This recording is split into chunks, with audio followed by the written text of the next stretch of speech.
Spies and governors are maybe not the most forward thing in Star Trek Infinite, and I want to teach you how to use them effectively and what you can do with them. This will be very short. We go over where you can get them, how you can get them, and what they do. Where do you get them? Well, you go into your Leaders tab, and there you have on the left side Governors, on the right side Spies.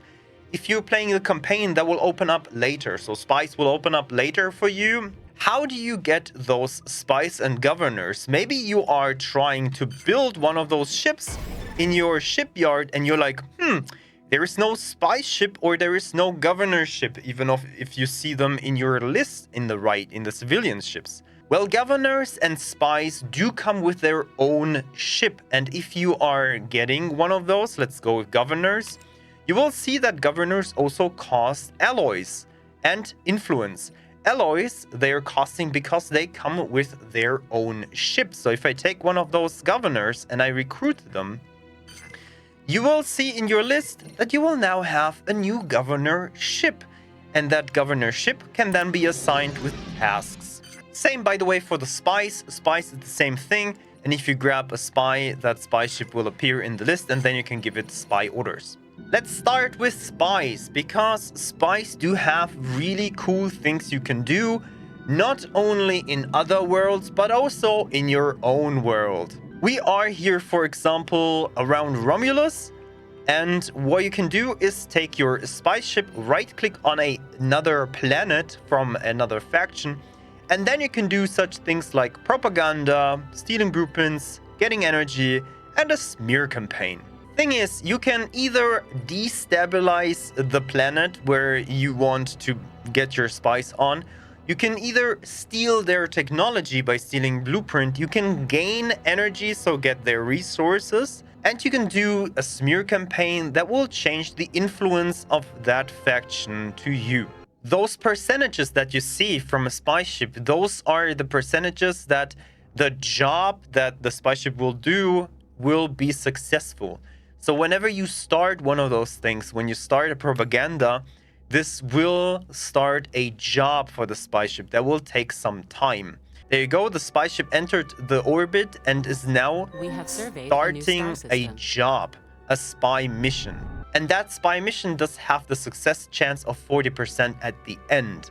Depending on the level of how good you know that faction, that also depends what you can do with this faction. We are, for example, a little bit better with the Klingons. And if I try to do stuff at the Klingon territory, I only get propaganda and different energy.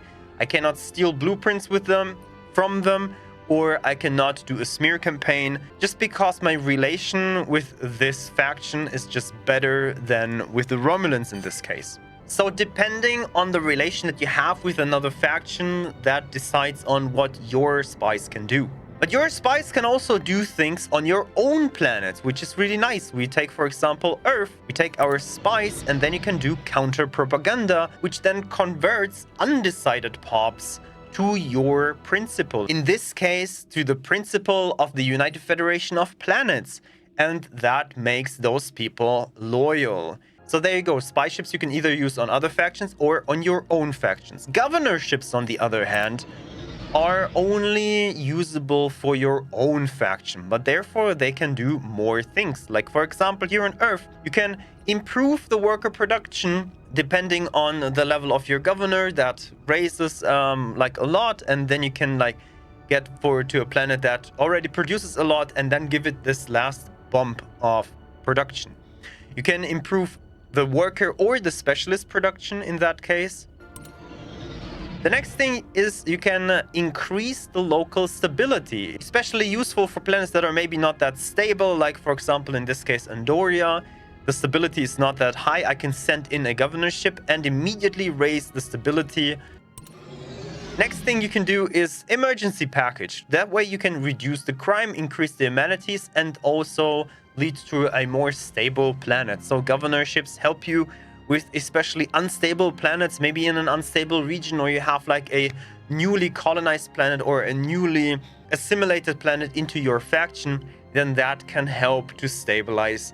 And then you have the indoctrinate pops chance that turns undecided pops to your principle, although you only have a monthly chance of 20%, while if you take a spy ship and do the same, you have a 60% chance to do that. Although this is a 60% chance after that job is finished. So if you start that job, that will take you several months. Though if you take a governorship, you have this 20% every single month as a chance. And that's already everything you need to know about spy ships and governorships. Really fast, straightforward.